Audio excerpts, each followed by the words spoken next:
Au cours de l'année 2016, j'ai fait des interviews avec plus de 100 Africains vivant en Allemagne. Tous ces Africains sont venus en Europe en passant par le désert et en traversant la mer Méditerranée.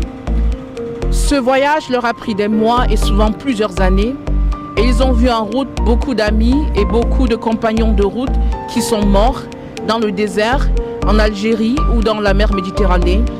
Et dans notre projet Lost Dreams, Verlorene Träume, Rêves perdus, nous allons vous présenter leur histoire. Je viens de la Côte d'Ivoire.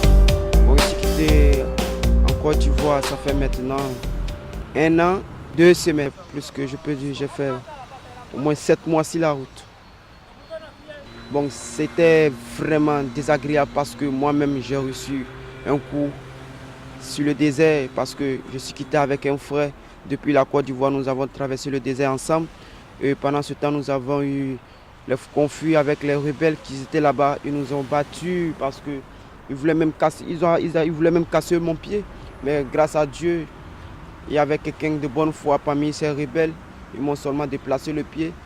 Et après, on nous a relâchés parce qu'ils avaient juste besoin de notre argent. Et on n'avait pas. Le plus dur pour moi pendant le voyage, c'était pendant que j'étais au Maroc et en Algérie aussi. Le plus dur pour moi pendant le voyage, j'étais en Algérie. En Algérie, la traversée du désert, ça m'a un peu dérangé. Et aussi le choc que j'ai aussi eu au Maroc. Parce qu'au Maroc, ce qui est encore plus dur que le temps de l'hiver. Imagine-toi que nous dormons que dans la forêt. Souvent, nous n'avons pas de couverture. Souvent, même, on se construit le bunker. Et les forces auxiliaires viennent, ils cassent tout. Souvent, ils mettent le feu, ils brûlent. Tu vis maintenant de toi-même et de l'aide des gens. Parce que à chaque matin que tu vas te lever, tu vas aller demander de l'aide à les gens que tu ne connais même pas. On te donne le pain, on te donne les 1 dirham, les 1 centime. Ça ne donne à rien. Et quand tu vois tout ça, souvent il y a d'autres même qui t'insultent. Et ce n'est pas bien. Parce que c'est vraiment le choc au Maroc. C'est vraiment le choc.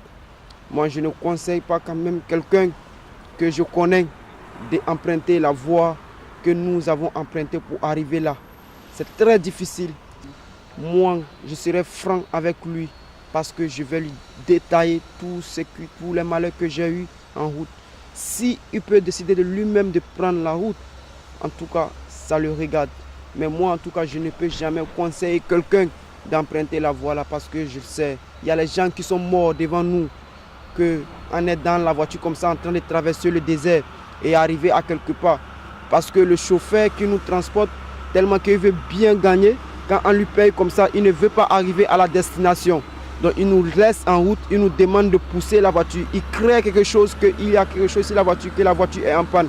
Et pendant que nous descendons, on pousse la voiture. Quand nous poussons la voiture, et c'est comme ça qu'il part, il nous laisse. Et pendant ce temps, tu vas marcher, tu es au désert, tu ne connais pas là où partir. C'est comme ça que tu vas marcher et tu vas aller peut-être te retrouver même à quelque part. Et c'est comme ça que pendant ce temps, il y a les gens qui ont soif. On était avec 2 Sénégalais, avec un Burkinabé. Ils sont restés sur la route parce qu'ils avaient soif. Parce que le jour-là, c'était vraiment grave. C'était grave. Quand je me rappelle à ce jour-là, vraiment, ça me donne beaucoup d'émotion. Pour arriver en Europe, des milliers d'Africains risquent leur vie chaque jour.